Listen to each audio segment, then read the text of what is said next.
Bienvenue, chers téléspectateurs, dans cette nouvelle édition du journal. Dans l'actualité, le message de paix, de sécurité et du développement et du vivre ensemble ont été au centre d'un meeting populaire tenu ce mercredi 3 décembre au quartier Kassika dans la commune de Karisimbi par l'équipe de coordination provinciale de mobilisation et des recrutements. Suivez. Shangilia, M23, Shangilia, M23, Shangilia.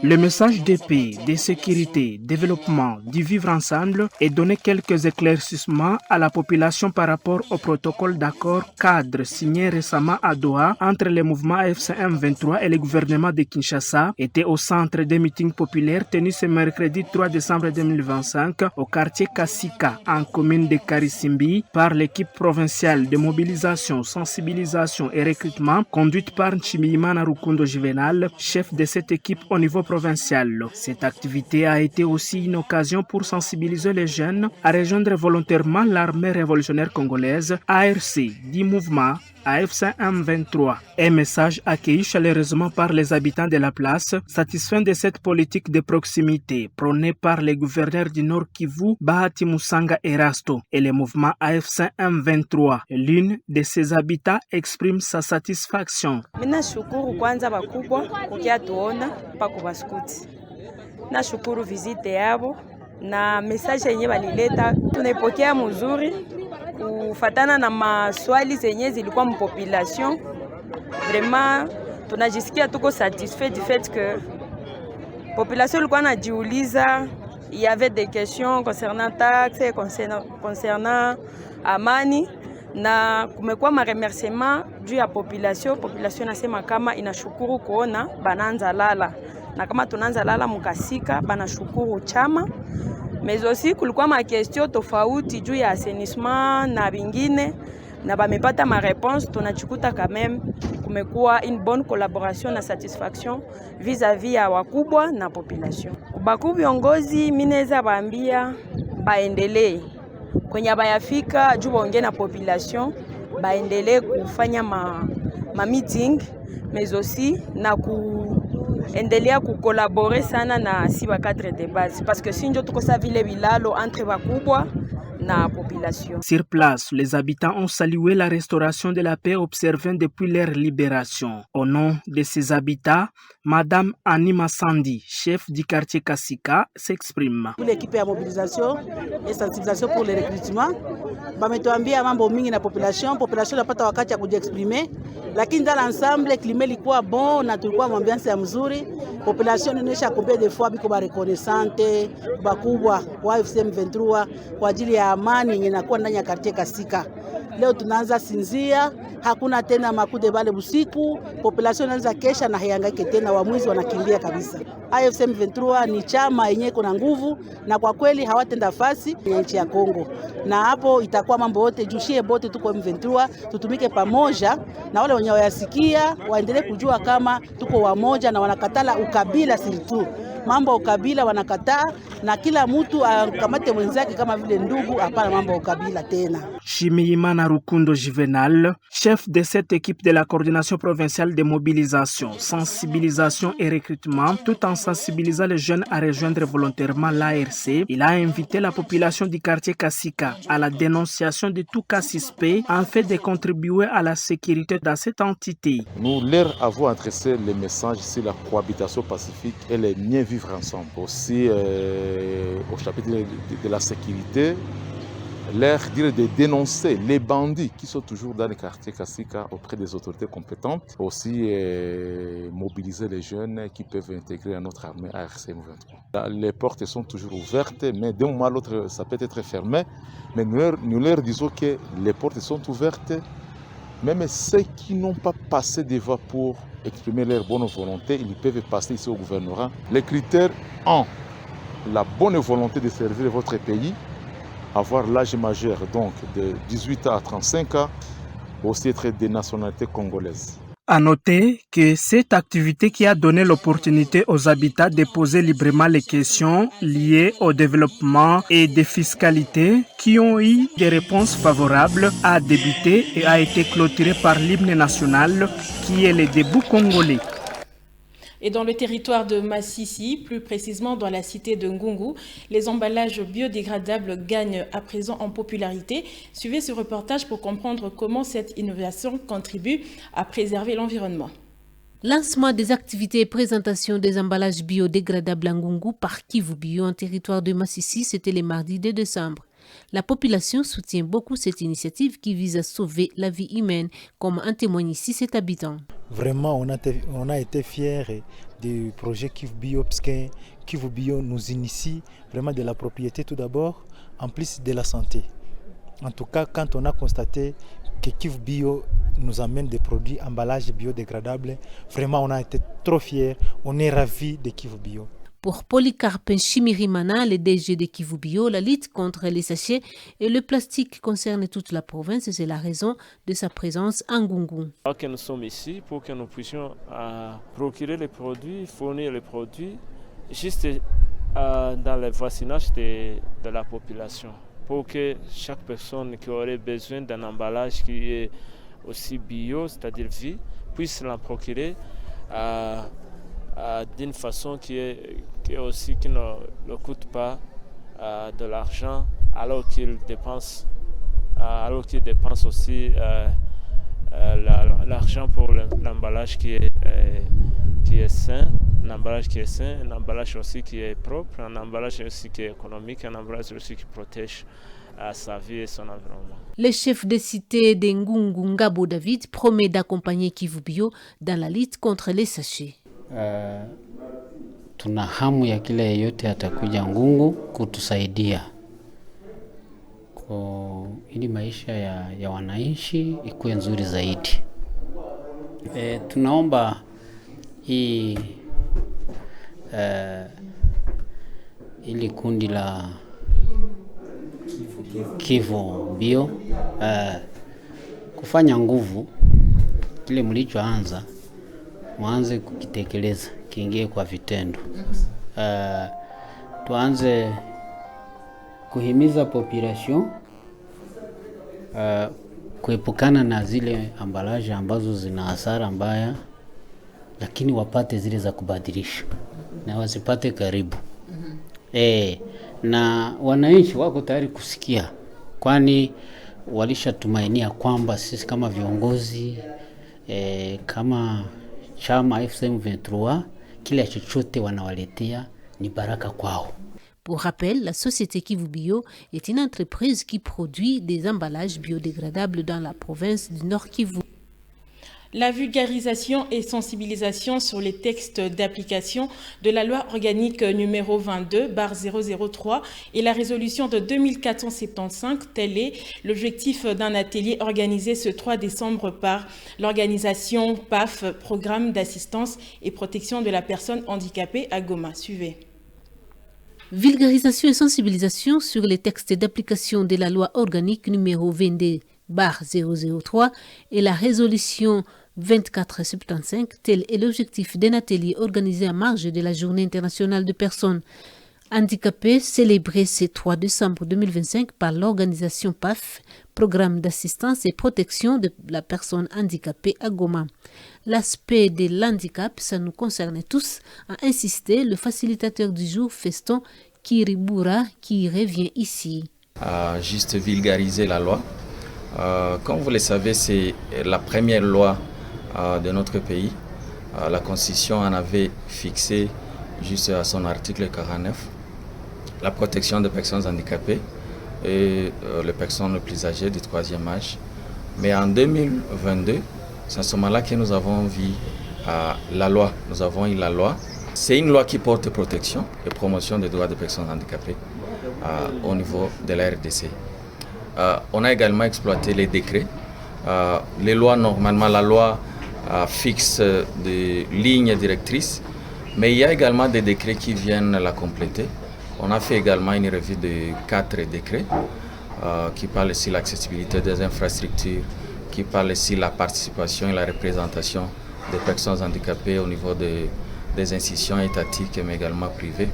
Ce jour-ci, le 3 décembre, la communauté doit savoir que l'aspect du handicap, c'est un aspect de tous. Ça nous concerne tous. Et nous devons lutter pour une société inclusive, une société sans barrière, une société sans discrimination. Savoir que la personne handicapée est une personne comme tant d'autres et a droit. Ce n'est pas une faveur qu'on lui accorde, mais plutôt c'est un droit.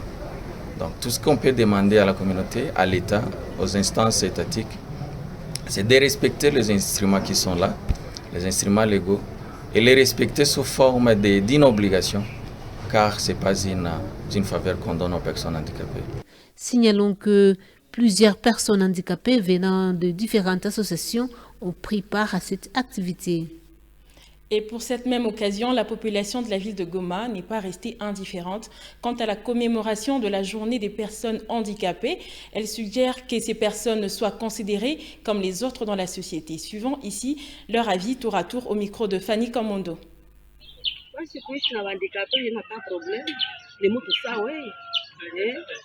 Tunaishi na tunaishi na baside, mbona abambuki basi tutaogopa tena banani benye wanaweza kuambukiza basideye, mbona hatuogopi sasa? Akikatuka muogopa kwa nini? Haiko magonjwa kuambukia haiko magonjwa kuambukia, tusi kuogopa ni batu sana si tunapasha wakonsidere sa vile batu seulement ulemavu ni kitu kinye nao hawakupenda penda ni kitu kinafikiana sana normal. Na unaweza kuwa mzima siku nyingine unakuwa handicapé, ulichekaka handicapé, kesho unaona kuwa handicapé, parce haujue oselo ntauko naishi maproblemu ziko mingi mwedini, samu accident ya gari, samu ya masasi etuko sasa. Jinsi ya kuishi na handicapé ni kuwapatia nafasi ndani ya jamii, donc kuwapatia considération mu société, si ba maltraité, si ba rendre mal à l'aise. Donc handicapé anaweza kuwa physique, anaweza kuwa mental, si je peux exagérer, kuonesha kile naye kuna valeur kwa société. Donc usimtukane wakati unatafuta mwambia wala unatafuta muongelesha, usiseme usikushe handicapé niko parce que itamrendre trop mal à l'aise na kujisikia ki hastahili kuishi mdunia wala hastahili kuishi na wengine. Pourtant c'est une personne comme les autres malgré handicapé. Le président de Motard de Biambwe, M. Akili Sebugor, félicite les autorités de l'F-123 pour la réhabilitation de la route Saké-Massissi en cours de réhabilitation, facilitant ainsi le motard à mieux circuler. Suivez le reportage de notre envoyé spécial, Gérard Angui. Alors, ile barabara iko mzuri, bana ndio wanatengeneza barabara. Ba M23. Alors, kama ba M23 wametengeneza, tofauti gani na kwa katikati ya barabara kwa leo na barabara masiku ya zamani? Antuka masekirite zenye zilikuwa mu barabara, mabariere, kila kitu walishatosha. Yenye liko naacha mashimu na kwa mu barabara ni bazalendo. Watu wa M23 antuka banaleta development ya mzuri. Ninawaambia antuka batumike mzuri juu M23 nayo inatuletea development ya mzuri. Kutoka Goma na Masisi mtu anaweza tembea 3 heures d'ita à 2 heures d'ita. Kutoka Nyabiondo na Goma mtu anapasha tumikisha donc saa 3. Antuka unaweza ifurahia juu na watu wangu wanataka mubarabara kutoka Goma ti Masisi. Ujumbe ni kujurisha wakaaji wote antuka bapende M23 juu inaleta maendeleo. Toujours à Biambwe, le zoo de la rivière Muumba et Ruchonga, deux rivières qui traversent la cité de Biambwe en groupement Mufuni-Kibabi dans le territoire de Massissi, reste un danger permanent à la population de cette partie de la province du Nord Kivu. Plusieurs cas d'inondation sont enregistrés pendant la saison de pluie, causant ainsi plusieurs pertes en vies humaines, comme nous a fait savoir Madame Noëllard, secrétaire de la cellule de Biambwe. Encore une fois, au micro de Gérard Angui. Les eaux des rivières Mumba et Rushoga qui traversent la cité de Bihambwe en groupement de Mufuni-Kibabi dans la chefferie de Baoundi en territoire de Massissi demeurent un danger permanent à la population de cette partie de la province du Nord Kivu pendant la saison pluvieuse. On a enregistré des inondations qui sont parfois à l'origine des pertes en vies humaines, la destruction des maisons et la perte de plusieurs biens de la population selon la révélation de Madame Noëllard, secrétaire de la cellule de Bihambwe. Papa journaliste wakati mtoni najaa Unaona huku ngambo ya mtoni njoko batu bakaaji banalima birai, mutama, maharagi. Ikija wamama ambao wanatoka ngambo ya mtoni wanatoka kushamba, maji nazoea kuwazamisha stari, nazoea kuwapeleka kila wakati. Periode ya mvula hapa kuna kuwaka vifo vingi sana. Wengine maji nashuka na watu wa kutoka Rubaya na wengine kutoka ndani ya shamba. Na nyumba zetu naona hapa nyumba wamoja walishazama, wengine wanakimbia. Tuko na shida sana juu ya hii maji. Ngambo ya yulu pale ilikuwa maparsele ya watu walizama hiyo wakati, kwa kuna wakati mvule na kuyaka na inaongola manyumba na nyumba zinaenda na watu ndani. Hapa hii fasi yote ilikuwa maparsele, watu walishazama na maiti zao hazikuonekanaka. Suluhisho ambao tunaomba kwa wakuu viongozi, kwanza administratere wetu wa territoire analia sana juu ya wakaaji wa hapa ngambo ya mai, na tunaomba wakuu viongozi watutafutie fasi kwa hawa watu ambao wanapatikana pembeni ya maji, wanaweza kuwahamishia, alafu maisha yetu yaendelee kuboreka. Masiku ya mvua wanafunzi wasomake vizuri. Huko hii masomo ya EP de la Paix, huko masomo ya EP Ndinda, watoto wanazamaka. Unaona hii masomo iko ndani ya ho riske. Wakati mvule na nyesha, watoto wanatoka wanakimbia wanaenda, na unaona batima za masomo maji mengi yake inaingia ndani na watoto wanakimbia, wengine wanazama. Jina hii mtoni njoo Mumba, na huko wengine mtoni ya kutoka Matanda, Rushoga na Mumba binakutania hapo, na kilalo yetu pale ilishazama, binakutana na kafu mai na vimbe na kuya naingilia wakaaji na kuwazanisha. Shabaya hii mashini, wakuu viongozi waliona tafadhali wa devie hii maji, wakate njia ya ngambo ingine, tuone kama wakati mvua itanyesha tena kama maji yatapita sasa ngambo ingine, kusudi kusaidia hawa wakaaji ambao wanaishi pembeni ya maji. Njoo maana mashini iko nakata njia ya hii mai, kusudi wakati mvua itanyesha isiale kuvamia wakaaji, ipite ngambo ingine. Ni wakubwa wetu wa AFC pamoja na administrateur na ni wakubwa wetu wakuu viongozi wa chama ndio waliwazia kusaidia wakimbizi kwanza, wakaaji kwanza, kudevie hii maji kupita ngambo ingine. Hii geste yenye AFC inafaa. Donc kwanza tunashukuru sana juu ya AFC. Tunashukuru kwanza juu ya chama yetu ya M23. Imetuletea usalama, hatusikie tena masasi. Kila mwalikuwa nafungana na kale mbili, tunaanza funga na kale moya. Tuko na usalama kabisa. Tunasema Mungu ashukuriwe, Mungu ambaye alipatia nguvu chama cha AFC. Chama cha M23 kikakuja huku kwetu Masisi na tayari kimekwisha kutuletea usalama. Tunashukuru Mungu sana. Usalama kabisa, hatufungie tena milango. Usalama kabisa, hatusikie masasi, hakuna mtu anaweza kuvamia mwingine. Mambo ya ubaguzi wa makabila haiko tena. Hakuna mtu alikuwa anaenda tena kushamba. Lakini kwa leo kabisa tuko na usalama ambao unaonekana vizuri sana. Une situation qui a poussé les autorités de l'AFC M23 à lancer les travaux de drainage de ces eaux à l'aide des machines pour soulager la population. Nous devons signaler que pendant la saison pluvieuse, les écoles environnantes et le marché ne fonctionnent pas. Restons toujours à Biambwe où il s'est tenu une grande réunion au bureau de l'administrateur du territoire, M. Emmanuel Ndiézé. Cette réunion a réuni tous les gestionnaires des marchés publics de cette entité. Regardez. Tunamaliza mazungumzo na mkubwa mheshimiwa administrateur du territoire ya Masisi. Alikuwa anatuambia ngizi ya kujikamata mkazi na ngizi ya kutumika taxe. Inawezekana a partir ya saa hii taxe zinakuwa decentralisées. Donc kila territoire inaanza dependre na yao peke mbicho ya maresete. Bon, anatuambia tulipishe chakula yote ya kutoka mu territoire yake na tusumbue population. Ndio anasema kila territoire inaanza dependre na yao peke. Juu ya maresete kuona ngisi kila territoire inasitengeneza territoire yake. Ndio tulifanya reunion na administrateur gérant na taxateur kusema zile recette wanatupatia numero ya compte tutakuwa tunazibeba kwa Kadeko Goma. Ba population ya Boremana mkubwa anasema tulipishe ngisi tulikuwa tunalipisha. Donc tusitakase population ile kisamunyu mwa 500 francs tulipisha tule 500 francs, hakupandisha taxe, mais tulipisha ngisi tulikuwa tunalipisha tangia zamani. Mwenye ataenda kinyume kulipa ile taxe, wanasema tuendelee kuwasensibiliser tu. Si chama tuko pale juu ya kufunga raia, tuko na lazima ya raia. Donc mwenye alipe tutaendelea kumsensibiliser kuona kisa anapaswa kulipa taxe. Bo kuna kuwa taxe d'abattage, kuna kuwa circulation de bétail, bo bile vyote mkubwa anasema tubilipisha. Bon, normalement, taxe d'abattage a fixé prix.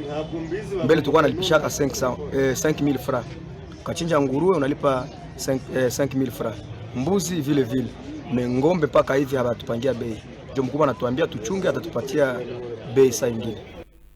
Les travaux de construction du centre de santé Kaïseye ont été officiellement lancés ce 3 décembre par le chef de la cité adjoint de Kipese, M. Yoweli Kalenga. Le lancement a été fait en présence des humanitaires. Suivez. Les travaux de construction du centre de santé Kaviseye ont été lancés officiellement ce mercredi 3 décembre 2025 par le chef de cité adjoint de Kipese, M. Yoweli Kalenga, héritier. Le lancement a été fait en présence des humanitaires qui ont appuyé ce projet de construction. Pour le chef de cité adjoint de Kipese, cette action s'inscrit aussi dans le cadre de garantir la sécurité dans le secteur de la santé selon la vision de l'AFC 123. Sisi kama AFC 123 tunazoea kusema Kongo itajengwa na sisi wenyewe. Hakuna mtu atatoka Bulaya, hakuna mtu atatoka Amerika, hakuna mtu atatoka Asia kwa kuleta maendeleo, development de base. Na hii yote iko ndani pia ya kitu wanaita security. Paske security sio usalama tu, lakini kunakuwa security alimentaire, kunakuwa security alimentaire plutôt, kunakuwa na security ya santé. Kama sante haiko, c'est-à-dire sécurité pia iko ndani ya mji. Kama chakula haiko, c'est-à-dire sécurité iko ndani ya mji. Ndio maana tunashukuru kitendo kama na hiki cha kufanya lancement officiel ya construction ya centre de santé ya Kaviseye.